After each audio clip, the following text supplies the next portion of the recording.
आप सभी को प्रणाम। जय गुरुदेव। आज के इस अध्याय से पहले सभी मिलकर गायत्री मंत्र करेंगे।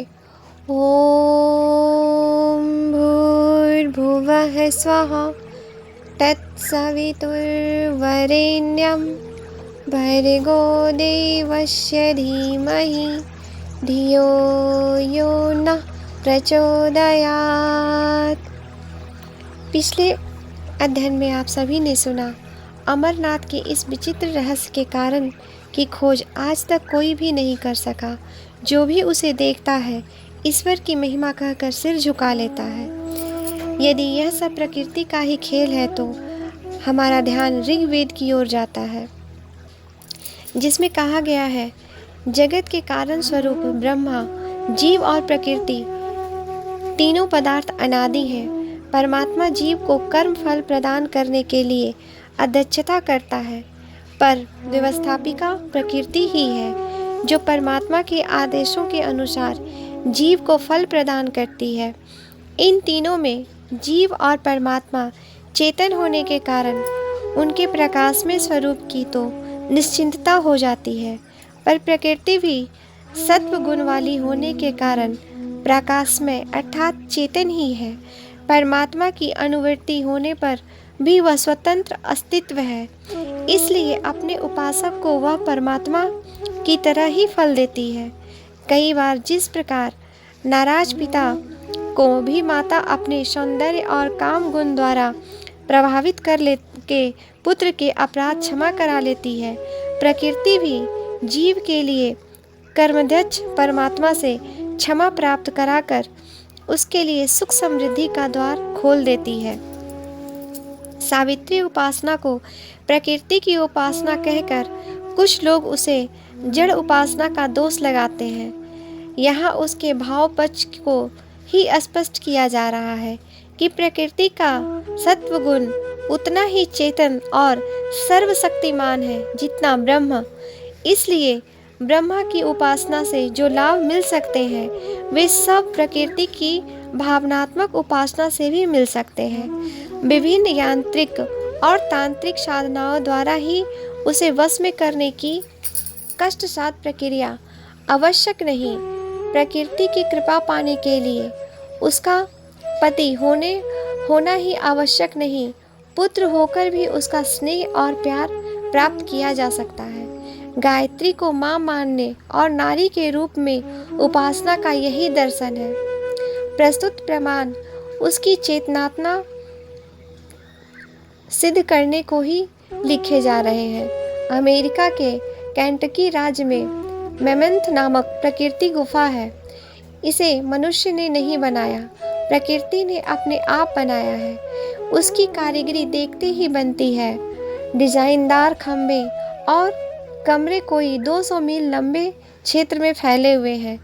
इसमें कई तालाब और नाले भी हैं जिनमें जल विहार भी किया जा सकता है। घनघोर अंधेरा वाली इस गुफा का आश्चर्य उसकी दीवारें हैं। अनुमानतः कई दीवारें तो इसमें 5 मंजिल की इमारत जितनी ऊंची है। जो कार्य किसी इंजीनियर से हो सकता है वह प्रकृति ने अंतः प्रेरणा से करके यह दिखा दिया कि उसमें किसी भी योगात्मक इंजीनियर से बढ़कर ही बुद्धि और शक्ति है। कांगड़ा जिले के ढाढ़ा सीखा गांव में एक खंडहर को खोदने पर एक पत्थर मिला।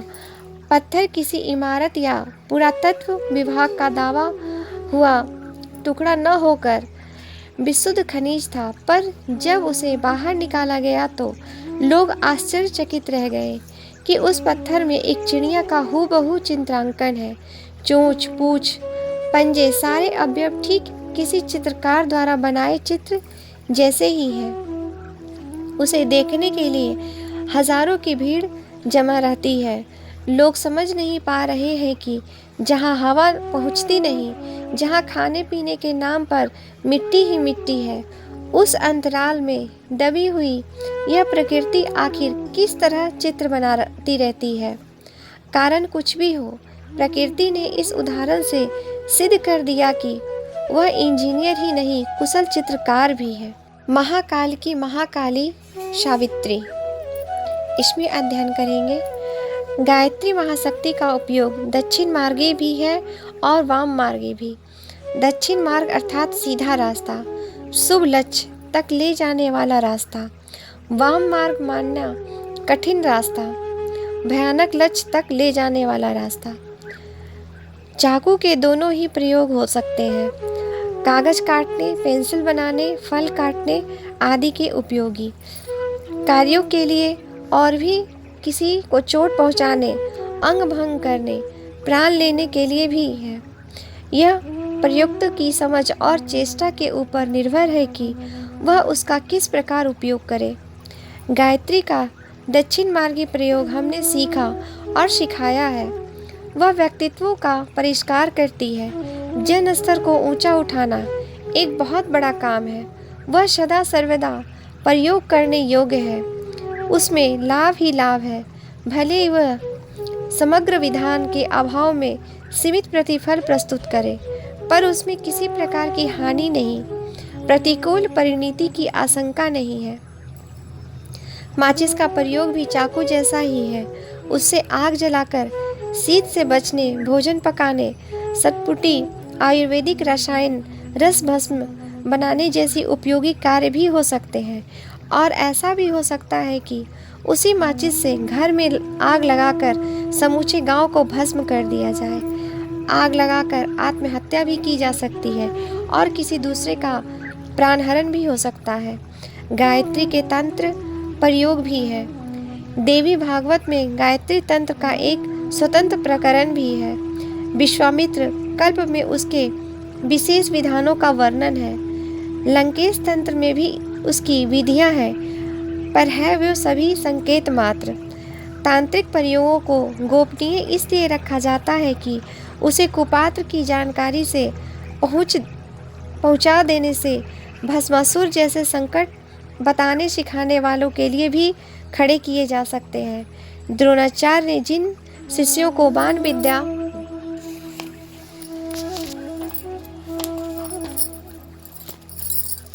सिखाई थी, उन्होंने उसी शिक्षा के सहारे शिक्षक का ही कचूमर निकाल दिया।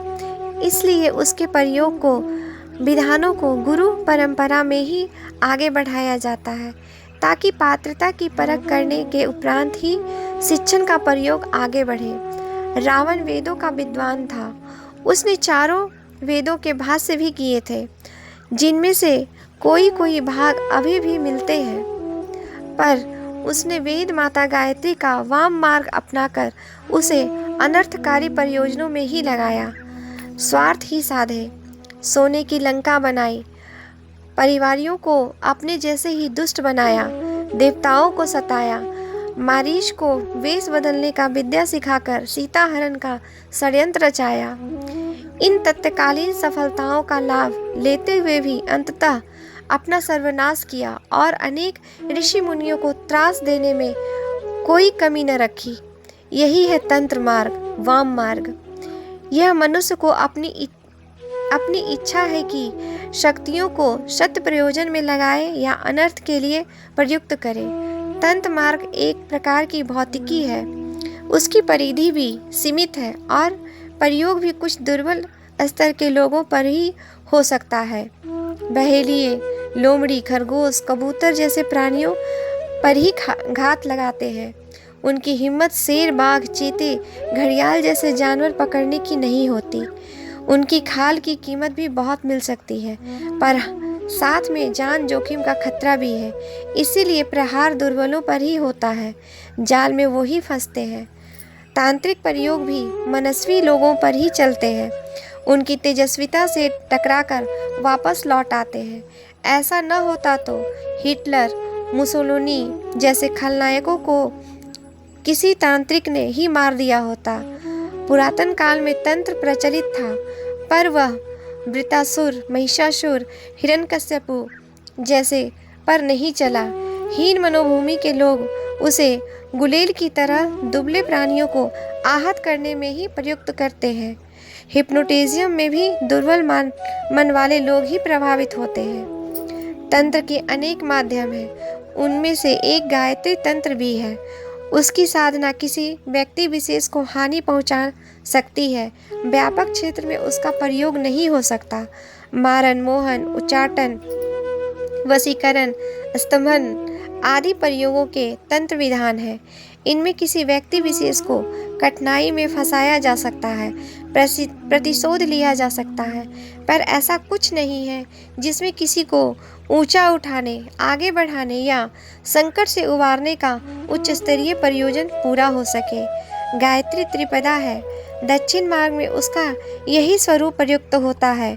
ब्रह्मी, वैष्णवी, शांभवी के रूप में, वेद माता, देव माता, विश्व माता के रूप में उसका तत्व ज्ञान हृदयगमन किया जाता है और विधान अपनाया जाता है, किंतु जब उसका तांत्रिक प्रयोग करना होता है तो वह नाम रूप नहीं रहता, तब उसे त्रिपुरा या त्रिपुर भैरवी कहते हैं। यह शिव के भूत पिचासों में सम्मिलित है। इसे रौद्री या चंडी कहते हैं। ये तमोगुणी शक्तियाँ हैं और अनर्थ करने में भी समर्थ है। रक्तपात में ही उसे मज़ा आता है, किंतु साथ ही वह जोखिम भी है कि वह तनिक भी भूल हो जाने पर अपना क्रोध उलटकर प्रयुक्त कर ही निकाल दे और उसे उन्मादी, उद्युक्त, अपराधी स्तर का बना दे। दूसरे को हानि पहुंचाने वाले प्रयोग उल्टा पड़ने पर स्वयं भी कम जोखिम नहीं उठाते। व्यभिचारी जूते से पीटे हत्याचारों फांसी पर चढ़ते हैं और उद्दंड धूसे का जवाब लाठी से प्राप्त करते हैं, देखते गए हैं। इसलिए तंत्र साधना को प्रोत्साहन नहीं दिया गया है, उसे गोपनीय ही रखा गया है। गायत्री का रहस्य। आत्म कल्याण के लिए गायत्री पार्वती की दिव्यता का आश्रय लेना पड़ता है। गायत्री की 3 विभूतियाँ हैं, प्रज्ञा, श्रद्धा और निष्ठा। पार्वती के 2 पुत्र हैं, बुद्धि के देवता गणेश और शस्त्र चक्रों के अधिष्ठाता सडान यानी कार्तिकेय। तीसरा नंदी है, जो वृषभ होते हुए भी इस परिवार का अंग बन गया है। शिव का प्रख्यात पुरुषार्थ गंगा अवतरण है। उन्होंने भगीरथ को आगे करके स्वर्ग लोक से गंगा का अवतरण पृथ्वी पर संभव कराया था। यदि शिव का सहयोग न होता तो गंगा संभवतः पाताल को चली जाती। उन्हें स्थिर रखने का श्रेय शिव को ही है। गायत्री और पार्वती की शास्त्रकारों ने अनेक स्थानों पर समता की है। दोनों सौम्य है, दोनों की तप और योग की प्रवृत्ति है। एक का वाहन हंस है तो दूसरा का नंदी। दोनों की उच्च और आदर्श प्रकृति है। जो इसकी शरण में जाता है वह मनुष्य कलेवर में ही देवोपम होता है। उसकी विवेकशीलता गंगा के समान पवित्र और तरन तारणी होती है। अधिक जानने योग ब्रह्मा और शिव का वाम पक्ष है। ब्रह्मा की पंचमुखी सावित्री और शिव की चंडी कुंडलिनी। सावित्री से 5 कोष जागृत होते हैं। हर कोष में एक से एक बढ़कर विभूतियाँ हैं। प्रज्ञा, संप्रदा, प्रतिभा, प्रवीणता के अतिरिक्त 5वीं शक्ति का नाम है रणनीति, शस्त्र संसाधन। उसके आधार पर ऐसे दिव्य अस्त्र विनिर्मित हो सकते हैं जैसे रामायण और महाभारत काल में प्रयुक्त हुए थे।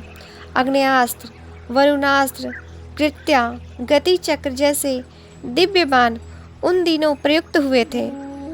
भरत ने अपने वाहन पर बैठाकर हनुमान को लंका भेजा था ताकि वे लक्ष्मण के जीवित रहते संजीवनी वहां पहुंचा सके। अर्जुन ने पाताल फोड़कर जलधारा भीष्म की प्यास बुझाने के लिए निकाली थी। राम ने गोलाई में उगे 7 ताड़ वृक्षों को एक ही बाण से भेदा था। एकलव्य ने कुत्ते के होठ बाण प्रहार से सिए थे। राम का बाण जयंत का पीछा करने निकल पड़ा था और अम्ब ऋषि को सताने पर विष्णु का चक्र दुर्वासा के पीछे लगा लिया था। भस्मासुर, मारीच, कुंभकर्ण, रावण, मेघनाद आदि ने जो वरदान पाए थे वे दिए तो शिव ने थे, पर उनमें विज्ञान सावित्री का था। विश्वामित्र ने यही पक्ष राम लक्ष्मण को उस समय सिखाया था जब उन्हें शिव धनुष तोड़ना था और रावण के महायावी असुरों के साथ लोहा लेना था। उन दिनों सुरसा, ताड़का, सुपनखा, त्रिजटा तक इन प्रसंगों में प्रवीण पारंगत थी। खरदूषण आदि दैत्य के आतंक का तो ठिकाना ही क्या था। इस स्तर के परमपंचियों के साथ लोहा लेना सरल नहीं था। वह दुष्कर कार्य दिव्य शक्ति के सहारे ही संभव हो सका। आज के लिए यहीं तक। आप सभी को प्रणाम। जय गुरुदेव।